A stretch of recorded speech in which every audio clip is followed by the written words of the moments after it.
In the bustling city of Boston, where history whispers from every corner and shadows linger longer than they should, a group of college friends discovered that some stories are best left untold. It began as a challenge, a way to entertain themselves during the long, dreary days of winter. They would each share the scariest story they could find on Snapchat, adding their own twist before passing it along. Among them was Jenna, a sophomore with a keen interest in witchy storytelling and a penchant for the supernatural. She stumbled upon a Snapchat account called Echoes of Past, which shared snippets of ghost stories linked to historical sites around Boston. Each story was more chilling than the last, sending shivers down her spine. Intrigued and slightly unnerved, Jenna decided to bring this account into their challenge. The first story she shared was about the Boston Common, the oldest city park in the United States, rumored to be haunted by the spirits of British soldiers from the Revolutionary War. Jenna, camera in hand, visited the park one evening to make her Snapchat story more authentic. As she narrated the tale, the camera captured the eerie emptiness of the park, with only the faint rustling of leaves and the distant sound of city traffic. But when she played back the footage, she heard something that hadn't been there before, a soft, indistinct muttering that seemed to echo her words. Excited by this creepy addition, Jenna shared the snap with her friends, who were equally thrilled and terrified by the apparent paranormal encounter. They eagerly awaited the next installment, urging her to continue the series. Spurred by their enthusiasm and her own curiosity, Jenna decided to explore the haunted locations, which story added a layer of tension and fear among the friends. The next site was the infamous House Hotel, known for its ghostly sightings of Hyde Park, the founder, who is said to reign the halls checking on guests. Jenna baked a room under the pretense of a college project, filming as she narrated the history of the hotel. That night, with her Snapchat followers watching live, Jenna's camera captured the flicker of lights and the soft closing of doors with no discernible cause. The climax came when a shadow of Olivia appeared at the end of the corridor, barely visible, before the live feed abruptly cut off. Panic ensued among the viewers and friends. Messages flooded her phone, asking if she was alright. Jenna, her heart pounding in her chest, reassured everyone that she was fine, although shaken. The figure had disappeared as quickly as it had appeared, and though she searched, she found nothing out of the ordinary. But the experience left her rattled, her skepticism weighing under the weight of unexplainable events. Her followers on Snapchat exploded in number, each person eager to catch a glimpse of the supernatural through her lens. Jenna felt a mix of excitement and dread. Each location brought her closer to something intangible and terrifying, a narrative she was reading in real time, but the stories were beginning to weave themselves into her life in ways she hadn't anticipated. For her final story of the series, Jenna chose the USS Constitution, the legendary warship dock at Boston's Navy Yard. Legends told of ghostly sailors still manning their posts, forever guarding the ship. Jenna boarded the ship during the day, filming the vacant decks and empty quarters while narrating her tale. As the sun set, she continued to film, the ship taking on a sinister aspect as shadows appeared in the corners and the rigging creaked ominously. As she concluded her story, Jenna paused, feeling an inexplicable chill in the air. Turning her camera to face her, she intended to sign off when she noticed something moving behind her in the video. Spinning around, her eyes met only empty air where the shadow had been. Heart racing, she turned back to the camera, her face pale. Just as she was about to end the broadcast, a hand appeared over her shoulder, pale and translucent, her fingers brushing her neck. She screamed, dropping the camera as the feed went black, leaving her audience in stunned silence, their screens displaying nothing but the ominous darkness of the USS Constitution. The video went viral, a flurry of speculation and fear spreading across social media. Was it real? Was Jenna safe? The questions multiplied faster than they could be answered. Her phone buzzing continuously with calls and messages. But Jenna didn't respond. Her Snapchat lay dormant, the final snap echoing across the platform, a ghost story that had perhaps become all too real. The silence from Jenna's account was deafening. Her friends, who had followed every post with a mix of excitement and trepidation, were now gripped by genuine fear. As hours turned into a day without a word from her, panic set in. Calls went straight to voicemail, texts remained in red, and messages on social media piled up, each echoing the same desperate question: where was Jenna? Worried beyond measure, her friends Max, Lisa, and Theo decided to take action. They met at Max's apartment, each person more anxious than the last. Max, always the rational one, tried to keep a level head. Let's retrace her steps, he suggested. We'll visit the places she went to for her Snapchat stories, starting with the USS Constitution. Maybe we'll find some clues or someone who saw her last. Equipped with flashlights and their own phones set to record, the trio headed to the Navy Yard under the cloak of night. The USS Constitution loomed before them, its imposing structure casting long shadows under the moonlight. The ship was closed to visitors at this hour, but that did not stop them. Climbing aboard, they felt a tangible shift in the atmosphere, like stepping into a cold, unseen mist. The ship was eerily silent, each step on the wooden planks echoing through the empty corridors. Lisa, who was particularly sensitive to changes in energy, whispered, "Do you feel that? It's like we're not alone."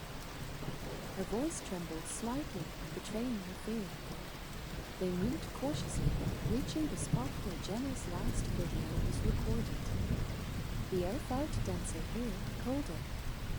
Theo, trying to lighten the mood, joked, "Maybe the ghosts are fans of Jenna's Snapchat." But his laughter died in his throat as a sudden gust of wind swept through the deck, the rigging above them creaking ominously. Max shone his flashlight around, the beam flickering across the deck. "Did you see that?" he gasped, pointing towards a shadow that seemed to move independently of the others. It was their one moment, gone the next, leaving them to question if they had seen anything at all. They continued their search, moving deeper into the ship. Below deck, the air grew musty and oppressive. As they descended into the lower levels, the faint sound of whispers echoed through the hull. Theo held up his phone, trying to capture any sounds or movements. "This is getting too real," he muttered. The whispers grew louder, more insistent. They were not just noises anymore, but words, though the language was unrecognizable. Lisa, her face pale, stopped in her tracks. "We need to leave," she insisted, her voice a mix of fear and urgency. "Something's wrong here, very wrong." Ignoring her warning, Max led them further into the bowels of the ship. They reached the orlop deck, the lowest part accessible to them, where the air was chilliest and the whispers loudest. Here, the beam of Max's flashlight landed on something startling, a necklace lying on the ground. It was unmistakable, uniquely Jenna's. As Max bent to pick it up, a shadow darted across the walls, enveloping the room in darkness for a heart-stopping moment. When the light returned, the atmosphere shifted dramatically. The whispers stopped abruptly, replaced by a heavy silence that felt like a pressure against their ears. They were about to turn back when a figure stepped out from the shadows. It was Jenna, but not as they remembered her. Her eyes were hollow, her face gaunt, as if she had aged years in the days she had been missing. Her lips moved, but no sound came out at first. When she finally spoke, her voice was a hoarse whisper, "You shouldn't have come here." Before they could react, the sound of heavy footsteps echoed down the corridor towards them. The figure of a tall, broad man appeared, his face obscured by the darkness. Leave now, he boomed, his voice resonating through the ship. This is not your place. Terrified but determined not to leave Jenna behind, they gathered around her, but as they did, the ship seemed to come alive. The walls groaned, the temperature dropped further, and the once still air moved with the intensity of a storm. Jenna's eyes widened in fear as she stared at something behind her friends, her body tensing. As they turned to look, a chilling realization dawned on them. The horror of Stalker was not confined to the mountain. It had followed Jenna, reached out from the depths of history and the shadows of Snapchat, intertwining with their lives in ways they could never have imagined. The corridor of the USS Constitution seemed to stretch into infinity, the darkness pressing in from all sides, almost tangible in its intensity. As Max, Lisa, and Dio turned to follow Jenna's terrified gaze, they saw it, a shape, or rather a multitude of shapes, twisting and writhing together, forming a mass that was neither entirely solid nor completely ethereal. The shadows moved like smoke, coalescing into the vague outline of the ship, its sails billowing as it caught in a stormy gale that did not exist in the physical world they knew. Jenna, her voice barely a whisper, urged, "We need to go, now." She grabbed Max's arm, pulling him back toward the stairs, her sudden urgency propelling her forward. But movement was difficult, as if the air around them had thickened, resisting their attempts to escape. As they stumbled back through the ship's lower decks, the sound of phantom chains rattled in the distance, and the echo of ghostly sailors chanting their eerie sea shanties filled the air, growing louder with each step they took. The atmosphere was suffocating, heavy with the grime of unseen seas and the despair of souls long lost to the deep. Max, leading the group with his flashlight cutting a swath through the darkness, shouted over his shoulder, feet moving, "Don't look back." But his words were barely heard over the cacophony of spectral noises and the howling wind that seemed to have followed them into the bowels of the ship. Lisa, her senses overwhelmed by the haunting assault, clung to Theo's arm. Her eyes darted around, catching glimpses of faces in the shadows, their expressions twisted in torment. "They are all around us," she cried out, her voice cracking with terror. Theo, trying to maintain some semblance of calm, kept his camera rolling, capturing every moment of their harrowing escape. "Whatever happens, we have to stick together," he insisted, his own fear evident in the tremble of his voice. They reached the upper deck, the night sky open above them, but even here they were not clear from the ship's empty. The air was cooler, but it offered no relief. The chill seeped into their bones, a reminder of the supernatural forces at play. Jenna, more lucid now but still visibly shaken, directed them towards the stern. "There's an old service exit here. It's rarely used, but it might be our best chance to get off the ship quickly." Her knowledge of the ship's layout, a result of her previous visits for her Snapchat stories, was their guiding light in the darkness. As they neared the service exit, a loud crash echoed behind them, as if a heavy door had been slammed shut by an unseen force. They turned in unison, flashlights sweeping the deck, only to see that they were seemingly alone. But the feeling of being watched, of being hunted, persisted. Reaching the exit, Max fumbled with the latch, his fingers numb and clumsy from the cold. The door finally swung open with a groan, revealing the dimly lit dock outside. They spilled out onto the floor, the cold night air biting at their skin, in stark contrast to the oppressive atmosphere inside the ship. They didn't stop to catch their breath. Instead, they kept moving, putting as much distance as they could between themselves and the USS Constitution. As they hurried away, Jenna kept looking back, her eyes wide with fear. "It's not just the ship," she gasped, her breath forming clouds in the frigid air. "It's the stories, they're real, all of them. They're alive in some way." Max, supporting Jenna as they moved, nodded grimly. "We need to figure out how to put an end to this."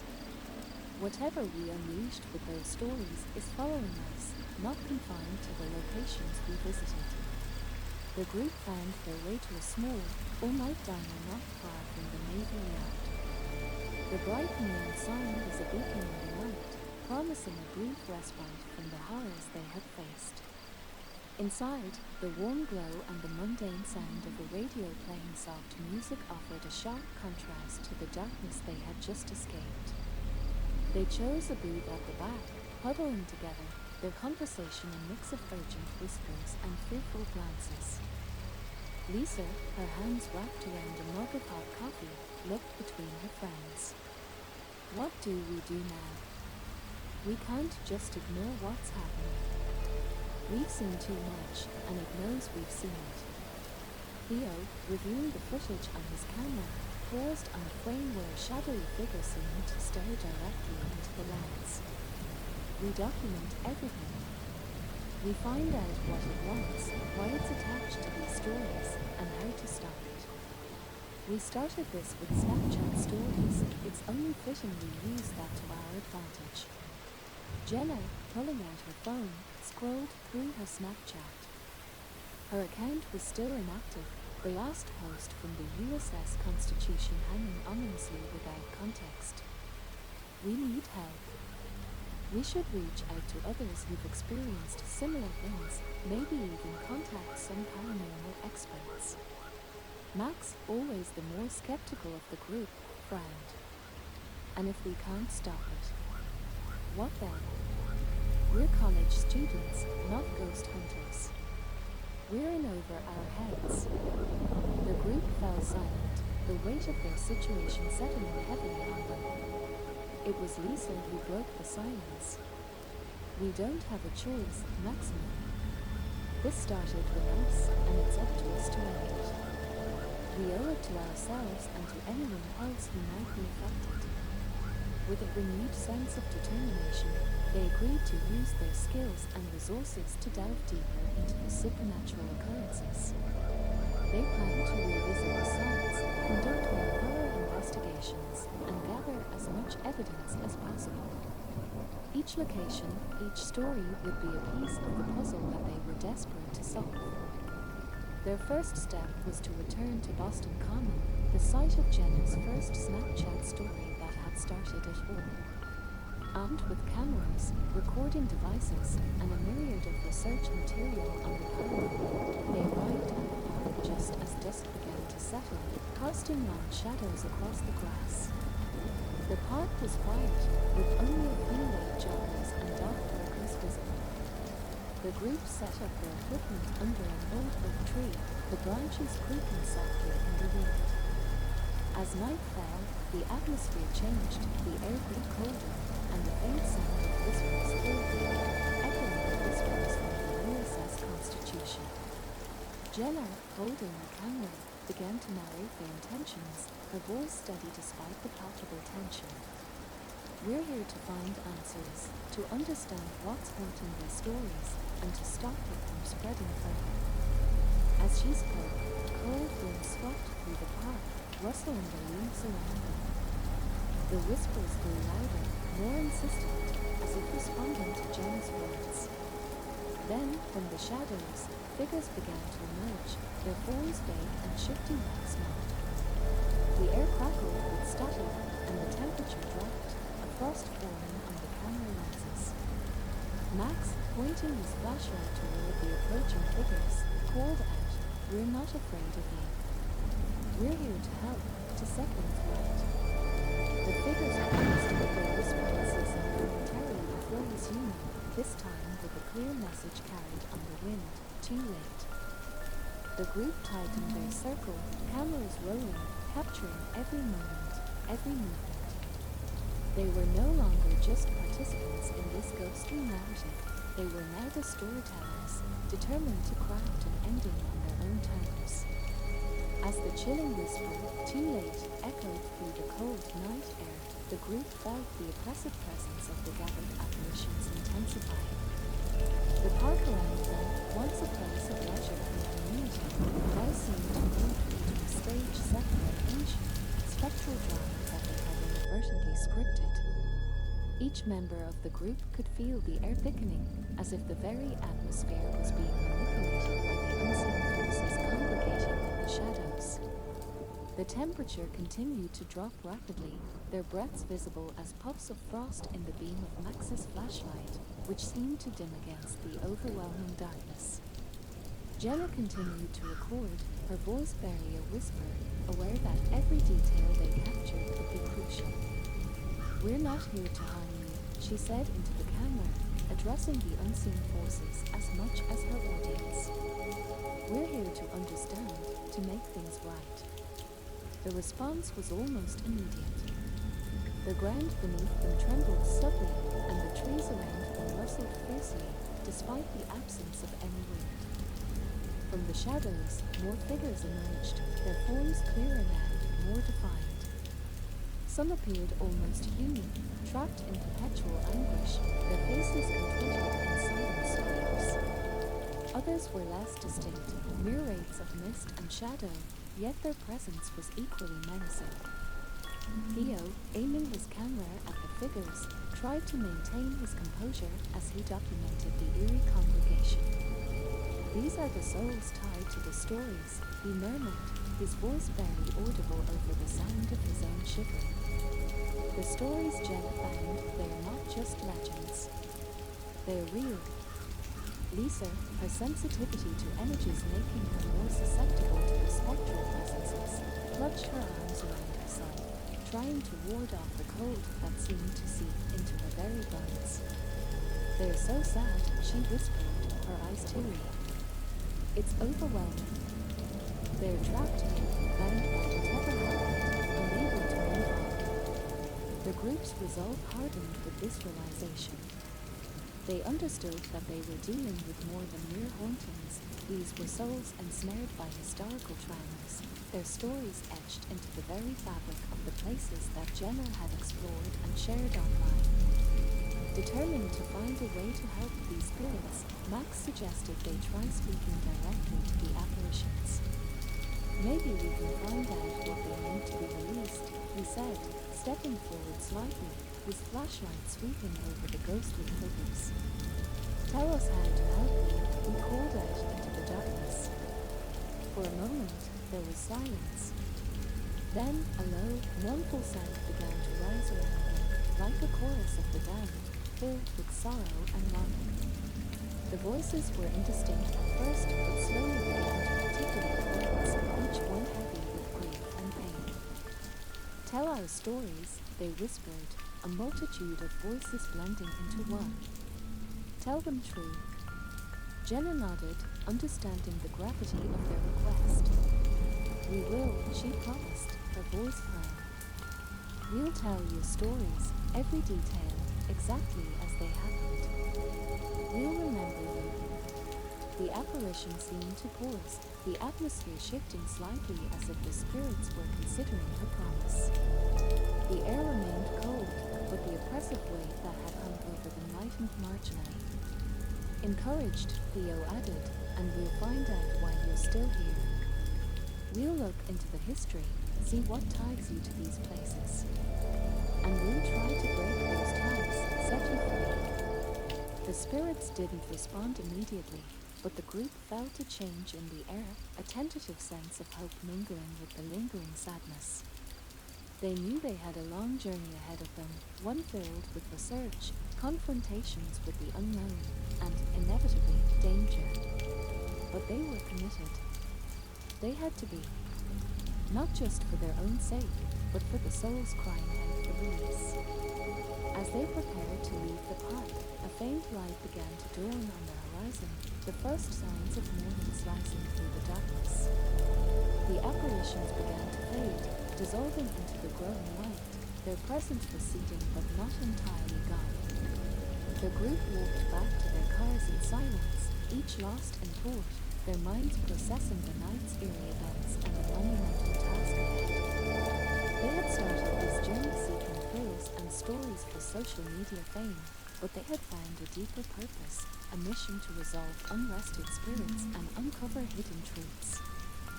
As they drove away, the sun rose fully, casting long shadows behind them, a reminder that light and darkness lives were forever intertwined. Their adventure had only just begun, and the path they were to walk was fraught with unknowns. As the days passed following their eerie encounter at Boston Common, Jenna, Max, Lisa, and Leo dedicated themselves to uncovering the historical truths behind the haunted locations and the spirits they had promised to help. Their research led them deep into archives, through dusty tomes of local history, and interviews with historians knowledgeable about Boston's darker past. The more they learned, the more they realized the enormity of the task they had undertaken. Each story was a tangled web of sorrow and misdeeds, stretching back centuries. As Halloween approached, marking a month since their night on the USS Constitution, they prepared for what they hoped would be their final journey to lay the restless spirits to peace. They planned a series of live streams on Snapchat, intending to narrate each ghost's story at its respective location and perform symbolic gestures of release, hoping to fulfill the promises they had made. Their first stop was again Boston Common. Under the watchful eyes of their growing number of followers, they gathered around the same ancient oak where they had first found the surge of spectral energy. With the city silhouetted against the setting sun, Jenna began the live stream, her voice steady but filled with an undeniable gravity. Tonight, we return to these haunted grounds not just as storytellers, but as bearers of truth, Jenna announced, addressing both the spirits and the online audience. We are here to share the true stories of those who have lingered in sorrow and to help them find the peace they deserve. One by one, they recounted the histories they had uncovered, from tragic events of the Revolutionary War to forgotten tales of personal tragedies that had occurred on the Commons grounds. With each story, they placed a white candle at the base of the oak, their flickering flames a beacon in the growing darkness. As the final candle was lit, the wind picked up, whipping around them in gusts that seemed almost responsive to the gravity of their ritual. The air grew inexplicably colder, and the candles flickered wildly, casting long, dancing shadows across the park. Then, as if on cue, a profound silence enveloped the area. The wind died down abruptly, and a palpable sense of release filled the air. The oppressive weight that had hung over the common seemed to lift, and a gentle, almost peaceful quiet took its place. Encouraged by this apparent success, the group moved to their next location, the Omni Parker House Hotel.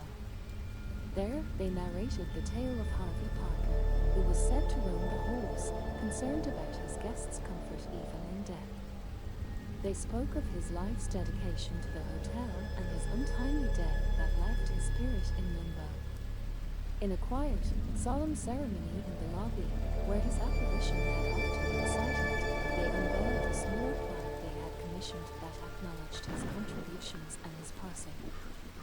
Harvey Parker, may you find rest, knowing your legacy endures, Lisa read aloud as they affixed the plaque to the wall near the grand staircase. Again, the atmosphere shifted visibly. A warmth spread through the chilly lobby, and the air shimmered momentarily, as if acknowledging their efforts. The group felt a sense of accomplishment, but they knew their journey wasn't over. Their final destination was the USS Constitution. As they boarded the ship, the scene of their most terrifying encounter, tension knotted in their stomachs. This time, they came prepared with a detailed history of the ship and its crew, intending to honor those who had served and perished aboard. They held a small ceremony on deck, reading aloud the names of the fallen sailors and ringing a ship's bell in their honor. As Jenna rang the bell, a dense fog rolled in from the sea, enveloping the ship in a ghostly haze. The clang of the bell resonated over the water, its echoes seeming to carry far beyond the physical confines of the ship. A deep, resonant peace settled over the vessel, the fog lifting as suddenly as it had appeared, revealing a clear, starlit sky. The group ended their live stream with a message of hope and closure. Tonight, we hope we've given peace to those who've longed for it. We shared their stories, honored their memories, and hopefully helped them to move As they packed up their equipment, the city of Boston felt different and lighter, somehow, as if it too had been holding its breath waiting for these souls to find their way home. They left the ship, walking back to their cars in quiet contemplation of the night's events, feeling that their long journey had finally come to a fulfilling end. Their series, Scariest Snapchat Horror Stories Ever, had started as a fun challenge but ended as a profound journey into the past, touching lives beyond those they could see. As they drove away, the USS Constitution stood majestic and serene against the Boston skyline, its ghosts finally at rest, and the night wrapped around the city like a promise of new beginnings. As the city lights of Boston faded into the background, Jenna, Max, Lisa, and Theo each processed the night's events in silence. The air was filled with a sense of accomplishment and relief. They had ventured into the unknown, faced the haunting echoes of the past, and had seemingly set them to rest. But as they drove through the quiet streets, a subtle undercurrent of unease remained, a whisper from the shadows reminding them that some doors, once opened, might never fully close.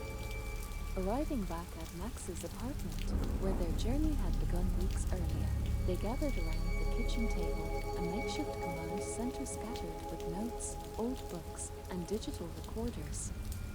The walls, once barren, were now lined with photos and maps of each haunted location they had visited, a visual testament to their extraordinary journey. The live stream's feedback is incredible, Theo noted, scrolling through his phone. Social media was abuzz with their story, followers expressing both skepticism and belief, but above all, fascination with the tale they had woven from the threads of Boston's ghostly lore. Jenna, while relieved, felt a lingering connection to the spirits they had encountered. "Do you think we did enough?" she asked, the weight of responsibility still heavy on her shoulders. Lisa placed a comforting hand on Jenna's arm. "We did what we could," she reassured. "We gave them a voice, and perhaps that was what they needed all along, to be heard, to be remembered."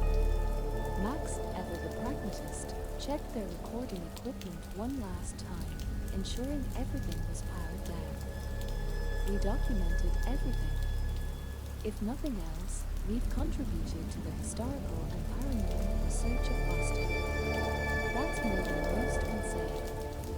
Yet, as they started to unwind, a cold draft swept through the apartment, causing the candles on the table to flicker. The group exchanged uneasy glances, each thinking of the ship's bell that had rung out into the night, a sound meant to signify the end but perhaps had instead been a call. Theo's phone, left idly on the table, suddenly buzzed to life, the screen lighting up with an incoming video call. The caller ID was blank, just a string of jumbled numbers and letters. With a hesitant hand, Theo answered, the live video feed crackling to life. On the screen, they saw the deck of the USS Constitution, bathed in moonlight and empty, except for the swaying of the ship's rigging in the gentle night breeze. They watched in silent confusion, searching for any sign of why this call had been made. Then, from the edge of the frame, a shadow moved into view, its form blurry and indistinct. "Who is this?" Max demanded, his voice echoing slightly through the phone's speaker. The figure paused, then turned slowly, its face obscured by darkness. As it stepped into a sliver of moonlight, the features became clearer, a familiar visage, one they had all come to know well from their research. It was the spectral image of Harvey Parker, his expression somber, his eyes meeting theirs through the digital screen. "You have awakened more than just the spirits you sought to help," Harvey's voice whispered, a chilling blend of ethereal and static. "Be wary, for not all are content to pass quietly into the night. Some are stirred by the ringing of the bell, called back to unresolved destinies." The video feed abruptly cut off, leaving the room in silence. The group sat frozen, the implications of Harvey's warning sinking in. "We need to be prepared," Jenna said finally, breaking the tension. Our work isn't done. This is just the beginning. Max nodded, determination setting in. Then we'll continue, he declared. We'll research more, strengthen our methods, and ensure we're ready for whatever comes. As they rallied around this new resolve, a sense of unity forged between them. They understood that their journey into the paranormal was far from over. Boston's shadows held deeper secrets, and they had just scratched the surface. But together, they faced the future, armed with knowledge and a commitment to uncover the truth, whatever it may hold. And outside, as the city of Boston slept, the shadows whispered amongst themselves, the echoes of the past mingling with the stirrings of the present, all under the watchful gaze of the moon. The story of Jenna and her friends had woven into the tapestry of the city's haunted history, a chapter concluded, yet with many more waiting to be written.